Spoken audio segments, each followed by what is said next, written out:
খাগড়াছড়িতে জনপ্রিয় হয়ে উঠেছে সবুজ মাল্টা চাষ। আর মাল্টার বাণিজ্যিক চাষে ভাগ্য বদলেছে পাহাড়ের অনেক কৃষকের। পার্বত্য চট্টগ্রামের জলবায়ু ও আবহাওয়া ভিটামিন সি সমৃদ্ধ ফলটি চাষের উপযোগী।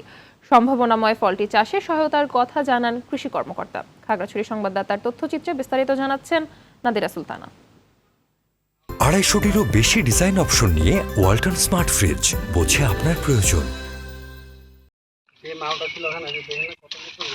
বাংলাদেশের দক্ষিণ পূর্বাঞ্চলের অনাবাদী পাহাড়ি জমিতে গড়ে উঠেছে সুমিষ্ট ফল মাল্টার বাগান। পাহাড়ে কৃষক ও বাণিজ্যিক পর্যায়ে মাল্টা চাষ আগের তুলনায় বেড়েছে। খাগড়াছড়ির প্রায় সবকটি উপজেলায় মাল্টা চাষ করছে প্রান্তিক পর্যায়ের কৃষকরা। অনেকে বাণিজ্যিকভাবে মাল্টা বাগান করে লাভের মুখ দেখেছে। লাভজনক হয়ে কৃষকরা ঝুঁকছে মাল্টা চাষে। বাজারে প্রতি কেজি সবুজ মাল্টা বিক্রি হচ্ছে 60 থেকে 80 টাকায়।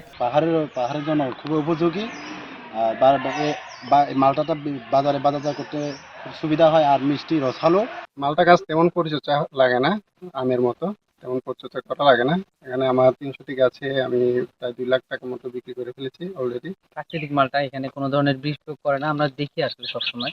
এই অঞ্চলের মাটি ও আবহাওয়া উপযোগী সম্ভাবনাময় ফলটি চাষে সহায়তার কথা জানান কৃষি কর্মকর্তা। খাগড়াছড়ি পার্বত্য জেলায় সবচেয়ে বেশি যে মালটাটা আবাদ হয় সেটা হলো যে বাড়ি মালটা 1।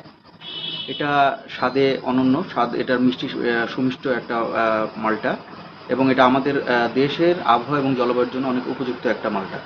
তো এই মালটাটা আমাদের ব্যাপক আকারে আবাদ হচ্ছে। খাগড়াছড়িতে এবছর 620 হেক্টর জমিতে মাল্টার বাণিজ্যিক বাগান করা হয়েছে।